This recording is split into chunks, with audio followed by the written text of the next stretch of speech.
Bueno, mi nombre es Rubén Cerrillo. Vamos a continuar con la exposición. Hablemos de la suspensión del acto atacado. La suspensión tiene como función la de mantener el objeto del juicio mismo, el cual está constituido por las situaciones concretas e individuales que el actor pretende preservar, toda vez que la sentencia de amparo puede tener efectos restituidos. Se requiere mantener la situación protegida por el amparo hasta que aquella sea pronunciada. La suspensión permite conservar la materia del proceso hasta el momento en que el órgano jurisdiccional dicte su resolución sobre la constitucionalidad del acto. La suspensión ordinaria. Ahora hablemos de la suspensión provisional.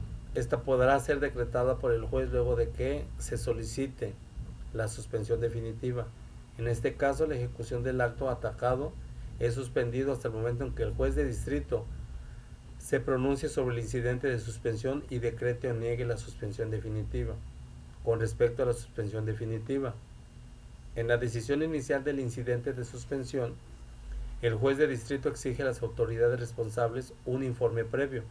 Una vez terminada la instrucción del incidente, se celebra una audiencia en el transcurso de la cual se reciben pruebas, se escuchan alegatos y se pronuncia la resolución de la suspensión. Con excepción de los casos en que proceda de oficio, la suspensión se decretará en todas las materias, salvo las señaladas en el último párrafo del artículo 128 de la Ley de Amparo, siempre que concurran los requisitos siguientes. Fracción primera, que la solicite el quejoso. Fracción segunda, que no se siga perjuicio del interés social ni se contravengan disposiciones de orden público. La suspensión se tramitará en incidente por separado y por duplicado. Asimismo, no será objeto de suspensión las órdenes o medidas de protección dictadas en términos de la legislación aplicable por alguna autoridad administrativa o jurisdiccional para salvaguardar la seguridad o integridad de una persona y la ejecución de una técnica de investigación o medida cautelar concedida por autoridad judicial. La suspensión se podrá pedir en cualquier tiempo mientras no se dicte la sentencia ejecutoria. Cuando el amparo se solicite en contra de actos relativos a determinación, liquidación, ejecución o cobro de contribuciones o créditos de naturaleza fiscal, podrá concederse discrecionalmente la suspensión del acto reclamado, la que surtirá efectos si se ha constituido o se constituye la garantía del interés fiscal ante la autoridad exactora, por cualquiera de los medios permitidos por las leyes fiscales aplicables.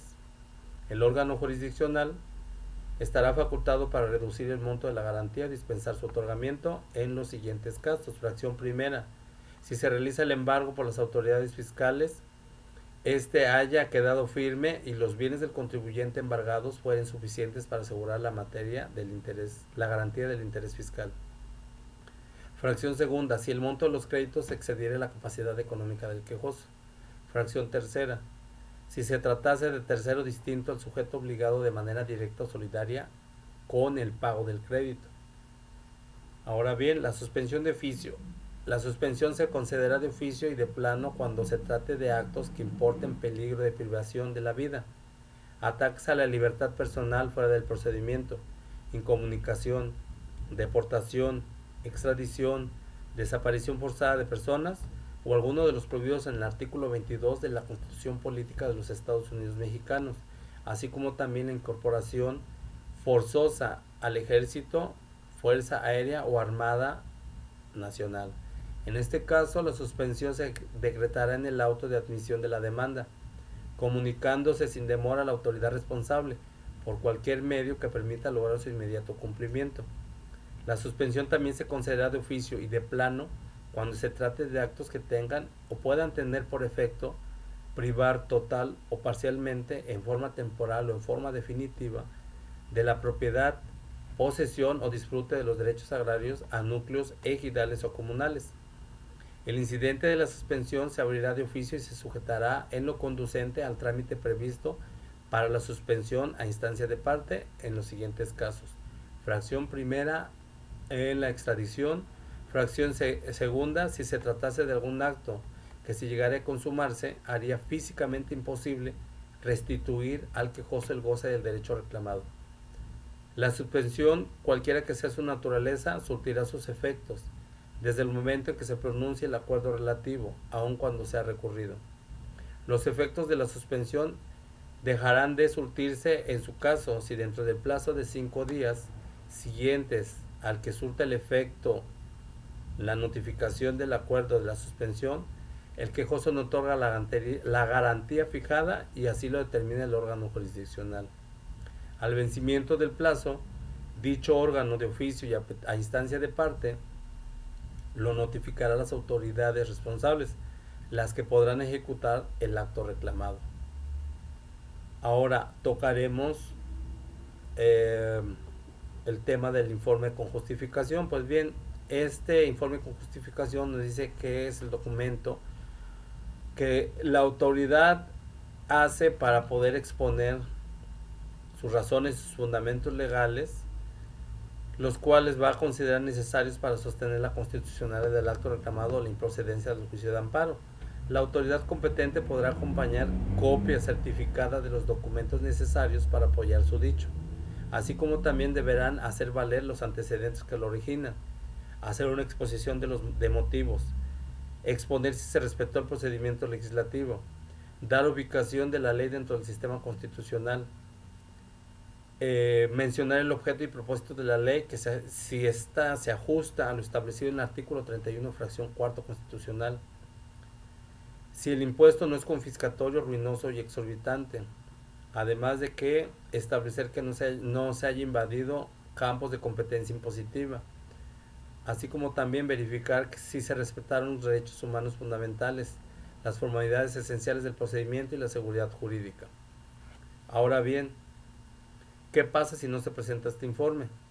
Cuando la autoridad responsable no rinde el informe con justificación, se presumirá cierto el acto reclamado, salvo prueba en contrario, y el quejoso quedará obligado a probar los hechos que determinen la inconstitucionalidad cuando el acto no sea violatorio en sí mismo de los derechos humanos y las garantías a que se refiere el artículo primero de la ley de amparo, sino que su constitucionalidad o inconstitucionalidad dependa de los motivos, datos o pruebas en que se haya fundado el propio acto. Asimismo, de no rendir dicho informe, el juez de distrito le impondrá dentro de la sentencia una multa de 100 a 1000 días de salario mínimo. Lo mismo sucede en los casos de no remitir copia certificada de dichos documentos en los que apoya sus manifestaciones.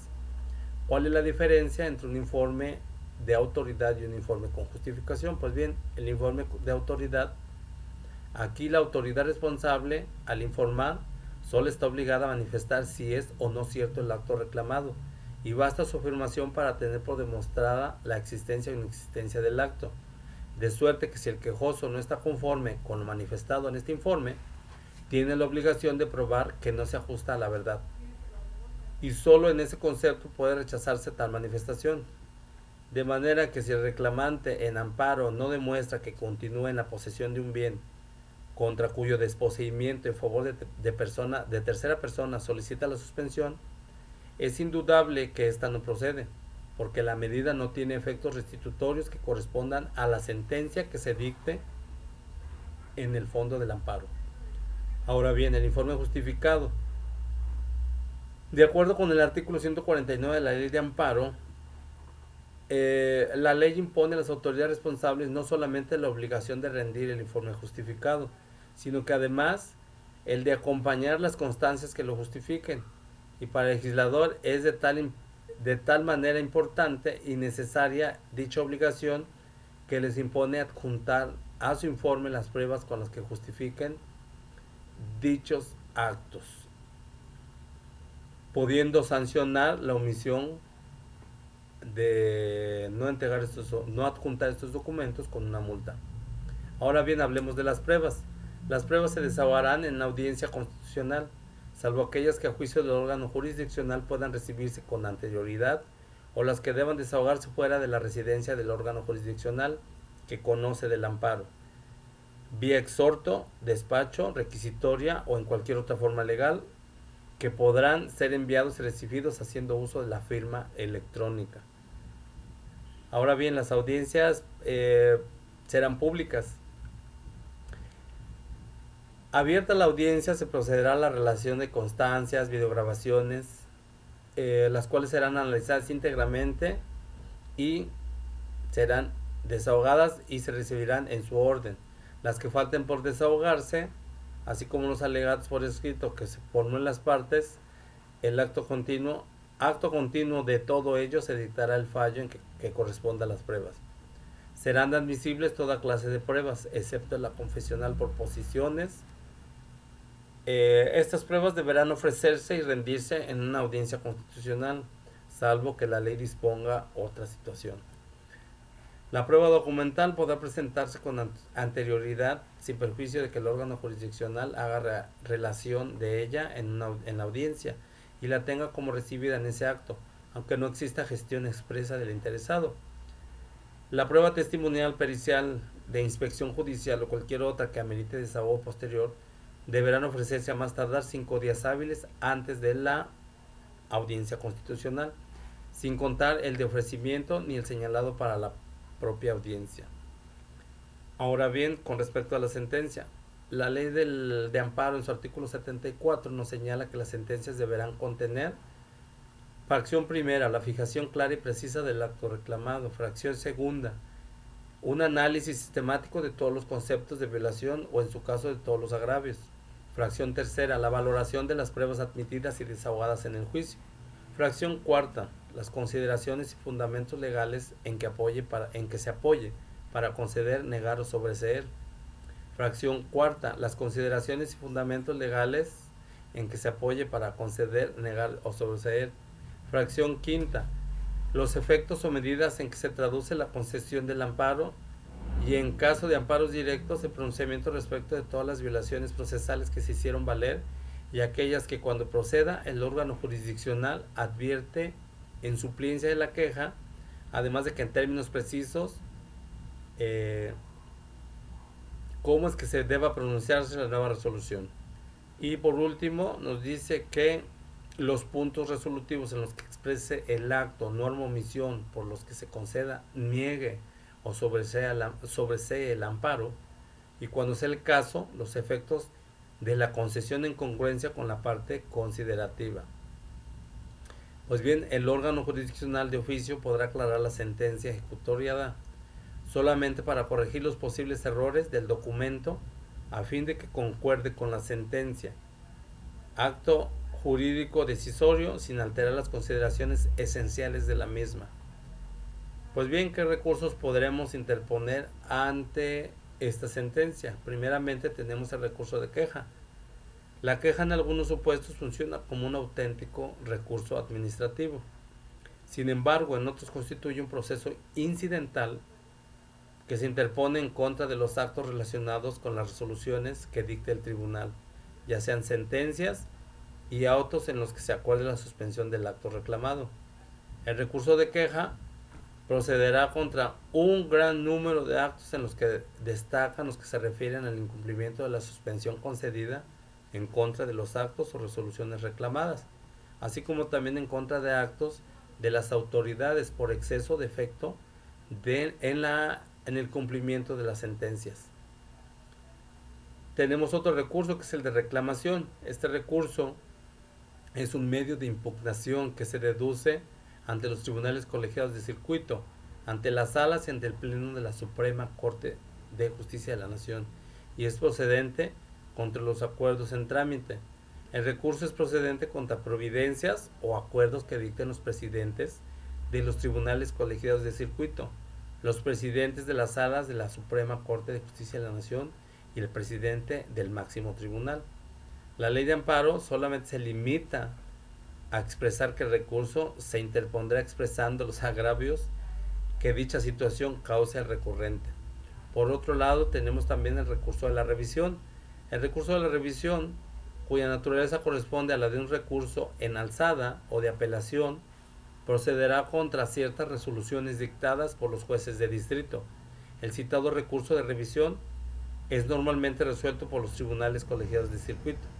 Excepcionalmente podrá ser resuelto por la Suprema Corte de Justicia de la Nación, la cual será competente en los casos que se requiere establecer la interpretación de un artículo de la Constitución o examinar la constitucionalidad de un texto legislativo. Bueno, compañeros, por mi parte es todo. Les agradezco su atención. Hasta pronto.